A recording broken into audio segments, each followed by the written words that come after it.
Hi everyone. You like my virtual film library? Cause I do. Anyway, I did not make films I watched in February, so here is the list of films and the score for all those films.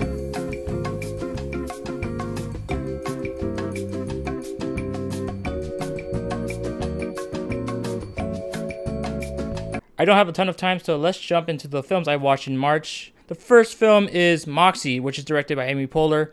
I thought it was a pretty decent film.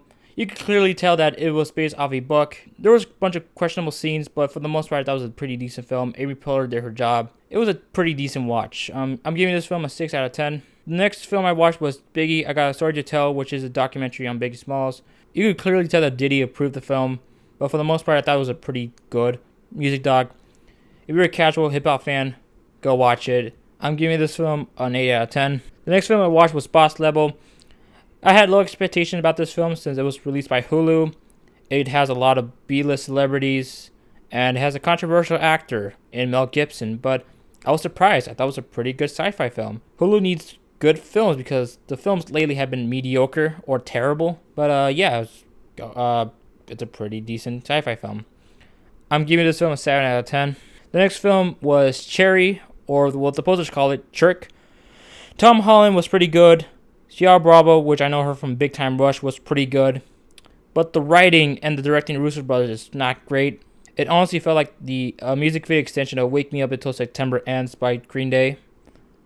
Too many stuff happening. The film should have been at least 100 minutes instead of 150. The Russo Brothers should stick to superhero films. I'm giving this film a 5 out of 10. The next film I watched was Zack Snyder's Justice League, and this is definitely an improvement over the 2017 version. I'm going to pretend the 2017 version did not exist, and we got this 4-hour miniseries. Everything about the 2017 version was improved. Improved character development, better editing, better pace. The villain is actually pretty good.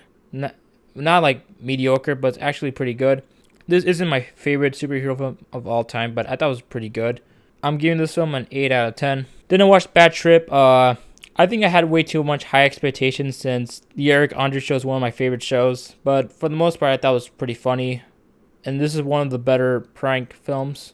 If you haven't watched it, go check it out. I'm giving this film a 7 out of 10. Then I watched Deadly Illusions, and I can't believe there's a film much worse than music. I thought it was terribly paced. Very predictable. The second a character appeared on screen, I'm like, I predicted the ending. That's how the ending's going to go. And that's how the ending happened. I could have left the room for 5 minutes and I wouldn't miss anything. It drags on for way too long. I did not like this film. I don't think anyone should watch it, even though like it was number 1 on Netflix for like 5 days straight. Don't recommend it. This is easily the worst film of 2021 unless a worse film comes out. Yeah. I'm giving this film a rare 0 out of 10.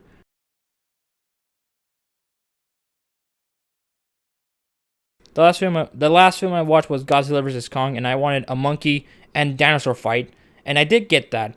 It was pretty good. It was pretty epic.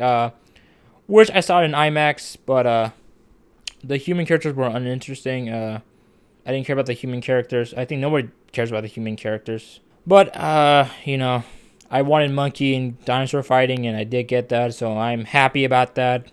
So that's why I'm giving this film a 7 out of 10. I didn't watch a ton of films because I was focused on, watching older films. And if you want to see what types of films I'm watching right now, go to Letterboxd. I'm more interactive on Letterboxd, so check out my Letterboxd down in the link below. I watch films. Anyway, I hope I make an April 2021 video, so bye everyone.